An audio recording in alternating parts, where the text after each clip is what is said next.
Hello bankers, very good evening. स्वागत है आप सभी का हमारे official YouTube channel GIB CIB वाला पर। शाम के 6 बज चुके हैं और डेली की तरह हम आपके लिए bankers boosters 50 days MCQ series में आपका स्वागत करते हैं। ये क्लास आपके GIB paper 4 retail banking and wealth management से संबंधित है। इस क्लास के तहत हम आरबीडब्ल्यूएम के सभी मॉड्यूल्स यानी कि चारों के चारों मॉड्यूल्स और जो एक्स्ट्रा रीडिंग मटेरियल है, एडिशनल रीडिंग मटेरियल और होम लोन्स, उन सब से संबंधित एमसीक्यूज को ला रहे हैं। इस क्लास में, एक सिंगल क्लास में, आपको चारों मॉड्यूल से संबंधित एमसीक्यूज देखने को मिलेंगे। हर एमसीक्यूज को विस्तार पूर्वक डिस्कस किया जाएगा, डिटेल्ड एक्सप्लेनेशन बताया जाएगा, जैसे कि आप अपने कॉन्सेप्ट्स पर भी फोकस कर पाए। तो क्लास की शुरुआत करते हैं।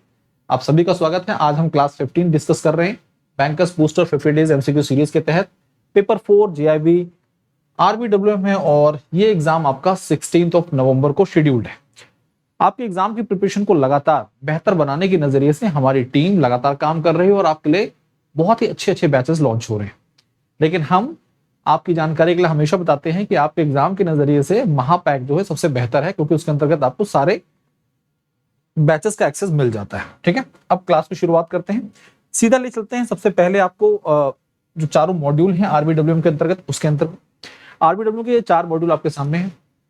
इन चारों मॉड्यूल के अलावा कुछ एडिशनल रीडिंग मटेरियल भी है होम लोन्स पर, वो भी इंपॉर्टेंट है और वहां से भी एग्जाम में क्वेश्चंस आते हैं, तो उसको भी इस एमसीक्यू सीरीज के अंतर्गत रखा गया है। और आज के सेशन में हम कुछ उन टॉपिक्स पर भी फोकस करेंगे।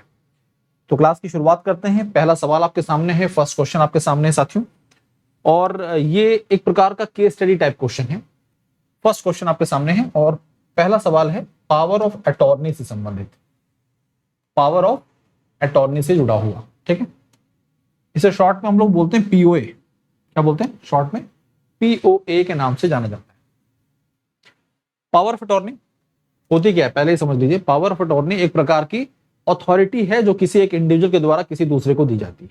ठीक है, रिटन डॉक्यूमेंट, रिटन फॉर्म में दी जाती है और उसके तहत कुछ अधिकार दिए जाते हैं। फर्स्ट पर्सन के बिहाफ पर सेकंड पर्सन उसको एक तरह से परफॉर्म कर सकता है। यहां पर प्रिंसिपल और एजेंट वाला रिलेशन एक तरह से होता है। तो एग्जांपल शुरू करते हैं। मिस्टर ए जो है इज गोइंग अब्रोड, ये विदेश जा रहे हैं 3 वर्षों के लिए, और and executes a power of attorney, इनके द्वारा एक पीओए जो है उसे एग्जीक्यूट किया गया है अपने भाई के नाम पर, मिस्टर बी के नाम पर। अब ऐसा है कि भाइयों की कहानी शुरू, इसका मतलब ये नहीं कि मतभेद शुरू होंगे। कहानी पूरा पढ़ लेते हैं हम। The POA authorise mister B, जो ये पावर ऑफ अटॉर्नी एग्जीक्यूट की गई है ए के द्वारा, ये ऑथराइज करती है मिस्टर बी को किस चीज के लिए? टू मैनेज एज प्रॉपर्टी, ए की प्रॉपर्टी को मैनेज करने के लिए, लैंड सेल करने के लिए जब जरूरत पड़े तब, कलेक्ट रेंट्स कलेक्ट करने के लिए, and also appear before courts for pending litigation. तो देखिए यहां पर कोई एक स्पेशल टास्क की बात नहीं की जा रही है। Here are number of task, तो कई टास्क हैं और एक प्रकार की अथॉरिटी के तहत कई राइट्स दिए जा रहे हैं। यहां पर लेटर, बाद में ए के द्वारा एक और पीओए एग्जीक्यूट किया जाता है, डॉक्यूमेंट एग्जीक्यूट किया जाता है बी के लिए, और इसके तहत बी को अथॉरिटी दी जाती है ओनली, देखिए समझिएगा यहां पर, only to sign cheques and operate his bank account. तो यहां पर केवल बैंक से संबंधित अथॉरिटी दी जा रही है। ठीक है, ओके। तो अब इस पावर ऑफ अटॉर्नी से संबंधित आपके सामने एक सवाल है। Based on the above identify the correct classification of POA executed by A. पहला ऑप्शन ए, बी, सी और डी। ठीक है, वन बाय वन देखते हैं क्या बातें कही गई यहां पर इस पावर ऑफ अटॉर्नी से संबंधित। First power of attorney is a special power of attorney. पहला पीओए जो है वो स्पेशल पावर ऑफ अटॉर्नी। आपकी जानकारी के लिए बता दें, पावर ऑफ अटॉर्नी 2 टाइप के होते हैं। एक जनरल पावर ऑफ अटॉर्नी होता है जिसके तहत जनरल राइट्स दिए जाते हैं, अथॉरिटी दी जाती है किसी टास्क को परफॉर्म करने के लिए, या नंबर ऑफ टास्क परफॉर्म किए जाते हैं। जबकि स्पेशल पावर ऑफ अटॉर्नी किसी स्पेशल पर्पस के लिए, स्पेशल टास्क के लिए अथॉरिटी प्रोवाइड की जाती है।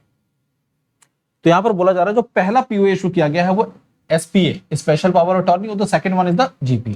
ठीक है, जो कि गलत है, क्योंकि पहले पावर ऑफ अटॉर्नी के अंतर्गत मिस्टर बी को अथॉरिटी दी गई है प्रॉपर्टी को मैनेज करने की, जरूरत पड़ने पर लैंड सेल करने की, रेंट्स को कलेक्ट करने की और साथ साथ में कोर्ट्स में पेंडिंग लिटिगेशंस के लिए अपीयर होने के लिए। तो ये सारी अथॉरिटी फर्स्ट पीओए के अंतर्गत आती है। There are number of task. Okay, second में केवल बैंक से संबंधित बात कही गई है कि चेक साइन करना और बैंक अकाउंट को मैनेज करना, वो स्पेशल है। तो first POA is general power of attorney, सही बात है, and the second one is the special power of attorney. तो इसका मतलब बी ऑप्शन यहां पर सही है। ठीक है, तीसरे ऑप्शन में लिखा है कि दोनों के दोनों जीपीए हैं, और चौथे ऑप्शन में लिखा है दोनों स्पेशल पावर ऑफ अटॉर्नी, जबकि नहीं, ऐसा नहीं। तो B option is the correct answer. क्यों, क्या कारण है, वो आपके सामने है यहां पर explanation. The first power of attorney covers broad powers, property management, litigation, rent collection, sale. तो इसके अंतर्गत कई अथॉरिटीज या कई प्रकार के टास्क से संबंधित अथॉरिटी प्रोवाइड की गई है, इसलिए जनरल पावर ऑफ अटॉर्नी। जबकि जो सेकंड पीओए है, इसके अंतर्गत चीजें क्लियर है, ये कन्फाइन कर दिया गया है कि स्पेसिफिक एक्ट के लिए, और किससे संबंधित है, बैंक ऑपरेशंस ओनली। तो इसीलिए क्या बोलेंगे, स्पेशल पावर ऑफ अटॉर्नी बोलेंगे। होप सो ये सारी बातें आपको क्लियर हो चुकी हैं, कोई दिक्कत परेशानी नहीं है। पावर ऑफ अटॉर्नी से संबंधित एक क्वेश्चन एग्जाम में आ जाता है, तो अगर आप कॉन्सेप्ट क्लियर कर चुके हैं तो एग्जाम में इस प्रकार के सवाल को आसानी से अटेम्प्ट कर पाएंगे। ठीक है, अब बढ़ते हैं आगे अगले सवाल की तरफ। अगला सवाल बहुत ही प्यारा है, और ये question module D wealth management से संबंधित है, और यहां पर पूछा जा रहा है which of the following represents the correct sequence of stages in wealth management process. तो वेल्थ मैनेजमेंट प्रोसेस के जो करेक्ट सीक्वेंस होते हैं स्टेजेस के, उसके बारे में यहां पर पूछा गया कौन से ऑप्शन के अंतर्गत सही स्टेजेस को सीक्वेंस में रखा गया है। देखिए, इस सवाल को करने से पहले आपको दिमाग के घोड़े दौड़ाने पड़ेंगे, और सबसे पहले सोचना होगा कि वेल्थ मैनेजमेंट प्रोसेस में कितने स्टेजेस आते हैं। तो पहला स्टेज होता है जो हमारा क्लाइंट है, उसकी करंट फाइनेंशियल सिचुएशन जो है उसे असेस करना, करंट फाइनेंशियल सिचुएशन को असेस करना, उसके बारे में जानना, उसके आधार पर फिर उसके फाइनेंशियल गोल्स क्या हैं इसको आइडेंटिफाई करना।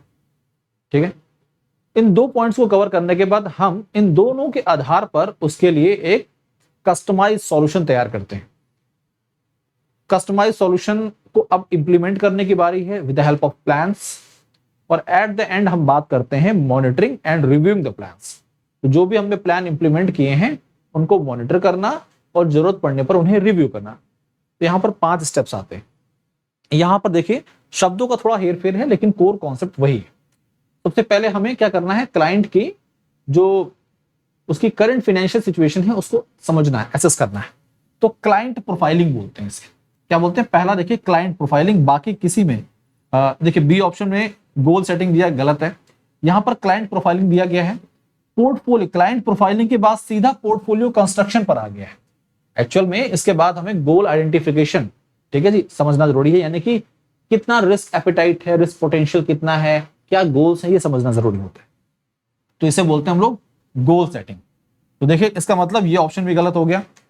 डी ऑप्शन इसलिए गलत होगा कि सीधा सीधा रिस्क असेसमेंट की बात कर दी गई है। तो कई बार अगर आपको चीजें क्लियर हैं कि पहला स्टेप ये है, आखिरी स्टेप ये है, उसके आधार पर आप फटाफट ऑप्शंस जो है एलिमिनेट कर सकते हैं और सही जवाब पर पहुंच सकते हैं। तो इस नजरिए से देखा जाए तो पहला ऑप्शन है क्लाइंट प्रोफाइलिंग, यानी कि क्लाइंट के करंट फाइनेंशियल सिचुएशन को असेस करना, उसके आधार पर गोल को आइडेंटिफाई करना, ठीक है, फिर रिस्क असेसमेंट करना, पोर्टफोलियो का कंस्ट्रक्शन करना, ठीक है, उसका implementation and then monitoring and review.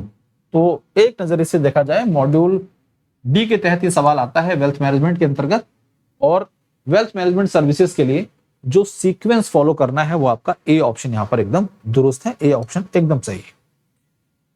अगला सवाल, तीसरा क्वेश्चन है, ये आपका वेल्थ मैनेजमेंट से जुड़ा हुआ है, अदर फाइनेंशियल सर्विसेज जो यूनिट है उससे जुड़ा हुआ है। यहां पर हम एक इंश्योरेंस स्कीम की बात कर रहे हैं, और ये इंश्योरेंस स्कीम है प्रधानमंत्री जीवन ज्योति बीमा योजना। इस योजना के तहत जो भी बेनिफिशियरी है उसका डेथ कवर मिलता है, उसे किसी भी कंडीशन में, किसी भी सिचुएशन में अगर डेथ हो जाती है बेनिफिशियरी की, तो इस केस में उसे बीमा मिलता है। और ये बीमा क्या है, कितना इसमें इंश्योर्ड अमाउंट है, कितना प्रीमियम जाता है, एज लिमिट क्या है, ये सारी बातें हमें पता होनी चाहिए। तो अंडर द प्रधानमंत्री जीवन Jyoti Bima Yojana, which of the following statement is are correct? The scheme provides a renewable 1 year life insurance cover of 2 lakh, सही बात है, in case of death due to any reason, किसी भी कारण से डेथ हो जाए तो इस नजरिए से सही जवाब। The age eligibility for enrollment is 18 years to 70 years. देखिए ये ऑप्शन गलत है, क्योंकि जो एज एनरोलमेंट है वो 18 वर्ष से लेकर 70 वर्ष नहीं है, जबकि क्या है 50 ईयर्स। कितना है 50 years is the correct answer. Okay, the annual premium is 436। जो एनुअल प्रीमियम है वो कितना है 436 रुपया है, और ये ऑटोमेटिकली डेबिट हो जाता है अगर बेनिफिशियरी के द्वारा कंसेंट दिया गया है ऑटो डेबिट के लिए, तो बैंक अकाउंट से। सही है। Scheme is implemented by LIC only and no other insurance company are allowed to offer it. क्या ये सही जवाब? क्या प्रधानमंत्री जीवन ज्योति बीमा योजना केवल LIC के द्वारा इस योजना को दिया जा रहा है? तो ऑप्शन देखिए पहले यहां पर, फर्स्ट एंड फोर्थ नहीं, फर्स्ट थर्ड,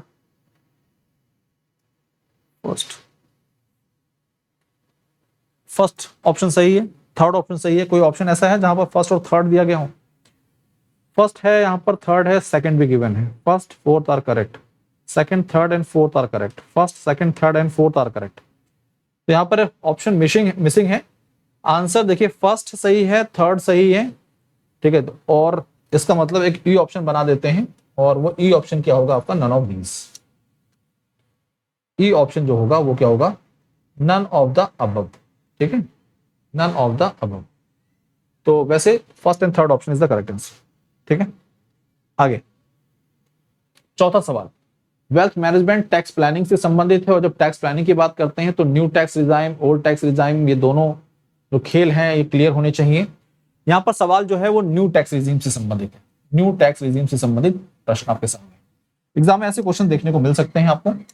जब हम बात करते हैं न्यू टैक्स रिजीम की, तो financial year 25-26 what is the income range taxable at 5%? पूछा जा रहा है वो इनकम रेंज क्या है, स्लैब जिस पर 5% का टैक्स लगता है। ठीक है, वो 3 से 7 लाख है, 4 से 8 लाख है, 5 से 10 लाख है, या 2.5 से 5 लाख? सही जवाब क्या है? 4 से 8 lakh. B option is the correct answer. B option यहां पर एकदम सही जवाब है। अब इसके लिए तो पहले आपको न्यू इनकम टैक्स रिजीम के तहत जो इनकम टैक्स स्लैब्स हैं उनके बारे में सारी जानकारी होनी चाहिए। इस बार के बजट में सरकार के द्वारा अच्छी खबर सुनाई गई कि 12 लाख तक की इनकम जो भी सैलरीड पर्सन है कोई टैक्स नहीं है, और 12.75 हो जाएगा अगर स्टैंडर्ड डिडक्शन की बात करें उसमें जुड़ जाए तो। क्योंकि income tax new income tax regime में 75,000 का आपका इनकम टैक्स आपका जो ये है स्टैंडर्ड डिडक्शन आता है। इनकम टैक्स और जो स्लैब टैक्स रेट है वो आपके सामने। 4 लाख तक कोई टैक्स नहीं है, नील है। 4 से 8 लाख की बात करें तो 5% है, और यही पूछा गया है आपसे। इसके बाद 5-5% बढ़ते रहिए, 4-4 लाख का स्लैब बढ़ाते रहिए। तो 4 से 8 5% है, तो 8 से 12 पर 10% होगा, 12 से 16 पर 15% होगा, 16 से 20 पर आपका 20% होगा, 20 से 24 पर आपका 25% है, और अब 24 लाख कितना है? 30%। कई बार ऐसे पूछ लेते हैं कि मैक्सिमम स्लैब जो है टैक्स रेट है वो किस स्लैब पर है, तो अब 24 लाख पर मैक्सिमम टैक्स है 30% का। ठीक है, अगली बात, पांचवा सवाल आपके सामने है, which of the following activity can business correspondents यानी कि BC perform as per RBI guideline? तो ये जो टॉपिक है बैंकिंग करस्पॉन्डेंट का, तो ये जो आपके मॉड्यूल C के अंतर्गत आता है। मॉड्यूल C मार्केटिंग से जुड़ा हुआ है, रिटेल बैंकिंग मार्केटिंग। ठीक है साथियों, बहुत प्यारा सवाल है, बहुत अच्छा सवाल है। एग्जाम में BC BF से संबंधित क्वेश्चन बन सकते हैं। बैंकिंग करस्पॉन्डेंट एंड जो बिजनेस फैसिलिटेटर्स होते हैं उनसे संबंधित उनके बीच में डिफरेंसेस क्या हैं, गाइडलाइंस कब आई, इस प्रकार के क्वेश्चंस बन जाते हैं। जब हम बात करते हैं बैंक BC की, तो इससे संबंधित चर्चा अगर हम करें तो ये गाइडलाइन जो है, ये जो 2 बैंकिंग इंटरमीडिएरी से संबंधित गाइडलाइंस 2006 में इशू की गई थी रिजर्व बैंक ऑफ इंडिया के द्वारा, और बैंकों को ये गाइडलाइंस इशू करके बोला गया था कि आपको अपने ऑपरेशंस में इन इंटरमीडिएरीज को डिप्लॉय करना है। फाइनेंशियल इंक्लूजन के टारगेट्स यहां से अचीव होते हैं। बैंकिंग सर्विसेज जो हैं वो कॉस्ट इफेक्टिव मैनर में रूरल इलाकों में, अनबैंक्ड एरियाज में पहुंच पा रही हैं। Door step banking, door step account opening, इस प्रकार की सारी सुविधाएं मिल रही हैं। NPA रिकवरी, इस प्रकार की चीजें। तो which of the following activity can business correspondent perform as per Reserve Bank of India guideline? Opening of small value accounts subject to KYC compliance, बिल्कुल सही बात है, हो जाएगा। Disbursement and recovery of small value credit, disbursement यानी transactions भी किए जाते हैं, सही बात है। Sale of micro insurance and mutual fund products, ये भी बात सही है। इसका मतलब इस प्रकार की सारी एक्टिविटीज बैंकिंग कॉरेस्पॉन्डेंट्स के द्वारा किया जाता है। तो डी ऑप्शन यहां पर एकदम परफेक्ट है। ठीक है, अब हम बात कर रहे हैं आपके एग्जाम की प्रिपरेशन से संबंधित एक बहुत ही जबरदस्त बैच की, और ये है ऑफिसर्स जीआईबी फाउंडेशन बैच। इस बैच की जब चर्चा करते हैं तो ये बैच फाउंडेशन बैच है। फाउंडेशन किसी भी एग्जाम के नजरिए से स्ट्रांग होना चाहिए, यानी इस पर्टिकुलर बैच में हम कॉन्सेप्ट पर फोकस कर रहे हैं। और जब कॉन्सेप्ट की बात की जाती है साथियों, तो कॉन्सेप्ट क्लियर होना जरूरी है जीआईबी और सीआईबी और ऐसी जो भी एग्जाम्स है उनके लिए। बिना कॉन्सेप्ट क्लियर करने के आप कोई भी एग्जाम क्लियर नहीं कर सकते, और एग्जाम में जाकर जब क्वेश्चन के लेवल थोड़ा सा बढ़ जाते हैं तो दिक्कतें होनी शुरू हो जाती हैं। पूरी तरह से कॉन्सेप्ट बेस्ड बैच है, थ्योरेटिकल पोर्शन कवर किए जाएंगे, न्यूमेरिकल्स को कैसे अटेम्प्ट करना है, किस प्रकार से जो प्रोसीजर्स हैं, जो तरीके हैं उसको फॉलो करना है, ये सारी बातें यहाँ पर कवर की जाएंगी। बैच मात्र 1999 में उपलब्ध है आपके लिए। फटाफट आप एनरोल कर सकते हैं इस समय, क्योंकि आपकी जानकारी के लिए बता दें, इस समय एक जबरदस्त ऑफर रन हो रहा है। और वो ऑफर क्या है? वो ऑफर है आपका टीचर्स डे ऑफर। इस पर 60% तक का ऑफ मिल रहा है। आप देखिए यहाँ पर जो बैच जिसकी जानकारी मैं दे रहा हूं आपको, इस पर इस समय 60% का ऑफ। ठीक है, बैच 60% ऑफ चल रहा है इस समय।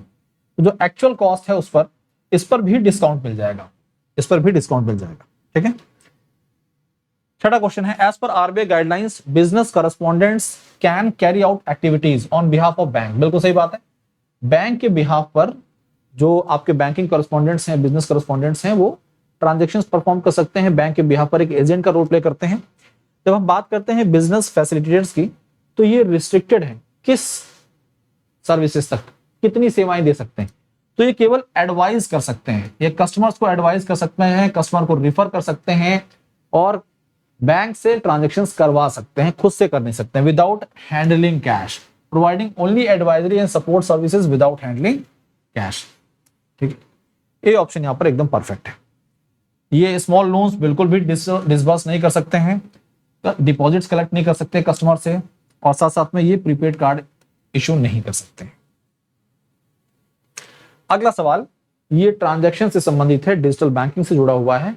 और जब हम बात करते हैं यूपीआई सर्विसेज की, तो यूपीआई सर्विसेज के अंतर्गत ही यूपीआई लाइट सेवा की शुरुआत की गई थी।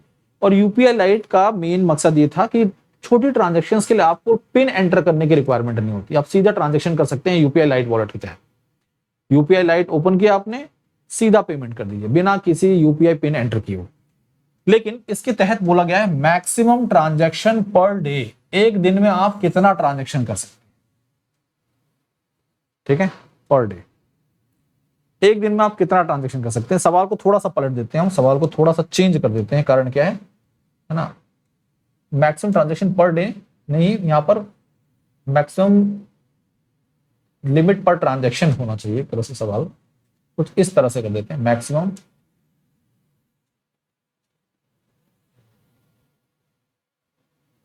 ये पर ट्रांजैक्शन।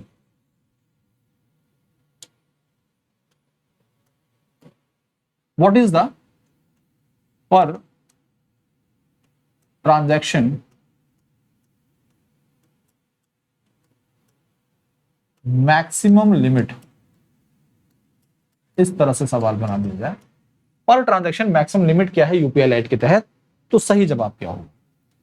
क्योंकि जो सवाल था पहले उसके हिसाब से ऑप्शंस नहीं है। तो पहले जब शुरू में यूपीआई लाइट लॉन्च किया गया, यूपीआई लाइट को जब शुरू किया गया स्टार्टिंग में, तो यूपीआई लाइट के तहत एक कस्टमर 200 तक का ट्रांजैक्शन कर सकता था without entering pin, without entering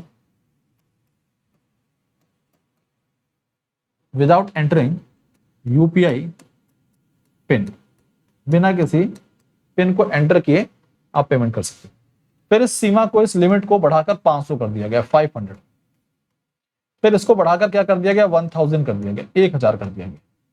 ठीक है, तो पर ट्रांजैक्शन लिमिट जो है मैक्सिमम अगर पूछा जाए वो है 1000। और पर डे की अगर बात करें, पर डे 4000 तक का ट्रांजैक्शन हो सकता है, 4000 पर डे ट्रांसफर किया जा सकता है। ठीक है, और जो यूपीआई लाइट वॉलेट है, यूपीआई लाइट जो वॉलेट है, इस वॉलेट के तहत इस वॉलेट में मैक्सिमम 5,000 रुपये आ सकते हैं। सारी बातें यहां दी गई हैं। The maximum daily spend limit for UPI limit is 4,000 while the maximum transaction value is 1,000 per transaction.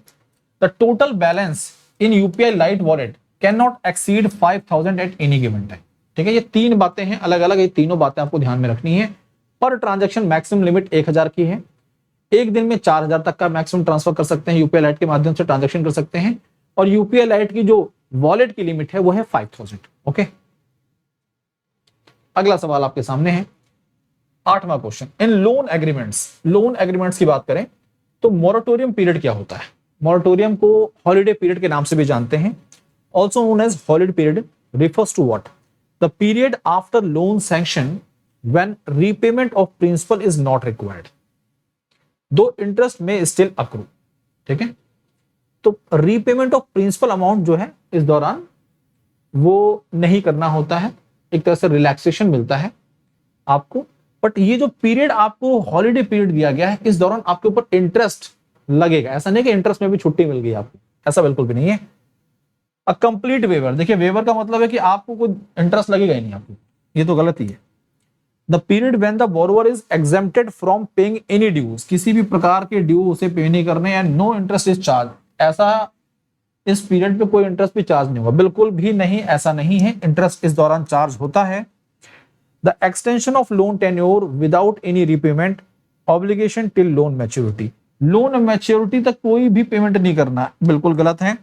ये एक पीरियड होता है दोस्तों, इस पीरियड के दौरान आपको कोई भी प्रिंसिपल रीपेमेंट नहीं करना होता है। ये एक प्रकार का रिलैक्सेशन पीरियड होता है जो कि कस्टमर को आमतौर पर मेंटली प्रिपेयर करने के लिए दिया जाता है कि आने वाले समय में आपको टाइमली रीपे करना है लोन। ये जो आपको इस दौरान हॉलिडे पीरियड या फिर एक तरह से वेटिंग पीरियड दिया जाता है, ये इसलिए दिया जाता है कि आप अपने आप को पहले से ही प्रिपेयर कर लें, क्योंकि जब आप होम लोन लेते हैं या किसी भी प्रकार का बड़ा लोन लेते हैं तो आप पे बहुत सारे मिसलिनियस एक्सपेंसेस भी होते हैं। इस दौरान आपको प्रिंसिपल कोई भी रीपेमेंट नहीं करना, बट इस दौरान आपके ऊपर इंटरेस्ट चार्ज हो रहा है। ऐसा नहीं कि इंटरेस्ट भी वेव ऑफ कर दिया दौरान, बिल्कुल नहीं, इंटरेस्ट चार्ज होता है। अगला सवाल 9th क्वेश्चन है, banks can design product that cater to different levels of customer needs based on Maslow's hierarchy. देखिए, अब यहां पर अब्राहम मैस्लोज हायरार्की की बात की जा रही है, अब्राहम मैस्लोज नीड पिरामिड की चर्चा की जा रही है। और जब हम इस नीड पिरामिड की बात करते हैं तो इसके हिसाब से यहां पर बैंक प्रोडक्ट्स और जो स्टेजेस हैं मैस्लोज हायरार्की के अंतर्गत वो दिए गए हैं। आपको बताना है कि कौन से ऑप्शंस करेक्टली मैच कर रहे हैं उस स्टेज को, उस लेवल को जो कि मैस्लो हायरार्की के अंतर्गत दिए गए। देखिए, फिजियोलॉजिकल नीड जो सबसे बॉटम नीड नंबर 1 पर होता है ना, सबसे बॉटम नीड। और इसके अंतर्गत basic saving accounts for everyday expenses सही है। सेफ्टी नीड के अंतर्गत लाइफ इंश्योरेंस, आपका फिक्स डिपॉजिट, ये भी सही है। इसको आप सिक्योरिटी नीड भी बोलते हैं, ये सेकंड लेवल होता है। सोशल नीड, इसे हम लव एंड बिलोंगिंगनेस के नाम से भी जानते हैं। इसके अंतर्गत क्रेडिट कार्ड्स, सोशल पर्क्स, को ब्रांडेड कार्ड्स, ये सारी सेवाएं आती हैं, सही बात है। चौथी नीड होती है एस्टीम नीड। एस्टीम नीड के अंतर्गत प्रीमियम बैंकिंग सेवाएं, वेल्थ मैनेजमेंट सर्विसेज तो आपकी इसमें भी आती हैं, साथ साथ में आपके सेल्फ एक्चुअलाइजेशन में भी आती हैं। 5वें की बात करें, सेल्फ एक्चुअलाइजेशन के अंतर्गत investment in startups, philanthropy accounts, ये सब आते हैं। एकदम सही बातें, सारी की सारी बातें सही है, कोई दिक्कत परेशानी नहीं है। All options are correct, third option यहां पर एकदम दुरुस्त है, ABCD all are correct option. ठीक है, अगले सवाल की बात करें हम, 10वां question, a customer wants a bank product that provides financial security in case of emergency. Customer wants क्या कर रहा है, कस्टमर को चाहिए क्या, एक बैंक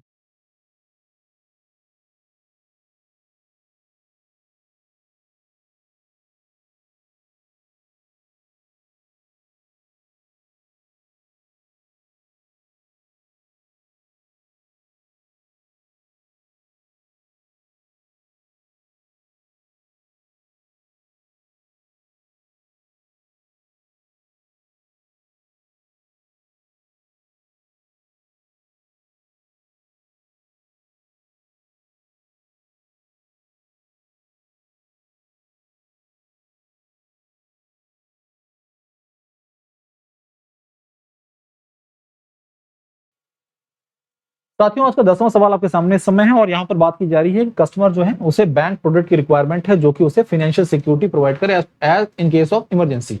तो इमरजेंसी सिचुएशंस में आपको हेल्थ इंश्योरेंस चाहिए, एक्सीडेंटल इंश्योरेंस चाहिए, आपके एफडी आरडीज होनी चाहिए जिस दौरान आपको इमरजेंसी रिक्वायरमेंट्स पूरी हो जाए। तो ये सेफ्टी नीड के दायरे में आता है। किसमें आता है? सेफ्टी नीड के अंतर्गत आता है। और अब हम बात कर रहे हैं जैब महापैक की वन स्टॉप सॉल्यूशन है, लेकिन आपके साथ साथ में यहाँ पर एक और खास बात बता दें आपको, आज 4 तारीख है, 4 से लेकर 7 तारीख तक 4 to 7 सितंबर आपको सभी महापैक्स और लाइव बैचेस पर 60% तक का ऑफ मिल रहा है। तो यानी कि जितने भी सब्सक्रिप्शन आपको यहां पर दिख रहे हैं इन सभी पर भारी छूट मिल रही है आपको, ठीक है, 60% तक ऑफ है।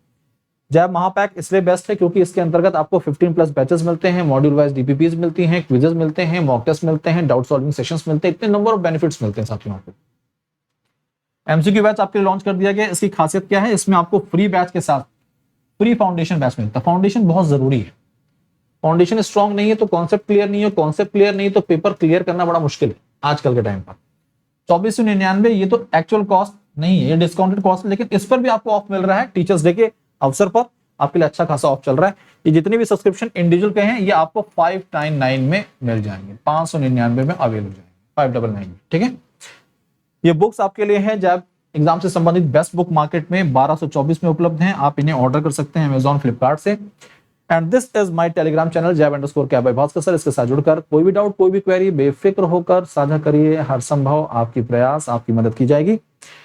तो आज के सेशन को यहीं पर एंड करते हैं। मुलाकात करेंगे आपसे कल सेम टाइम पर। तब तक के लिए बाय बाय, टेक केयर। पढ़ते रहिए, आगे बढ़ते रहिए। Thank you.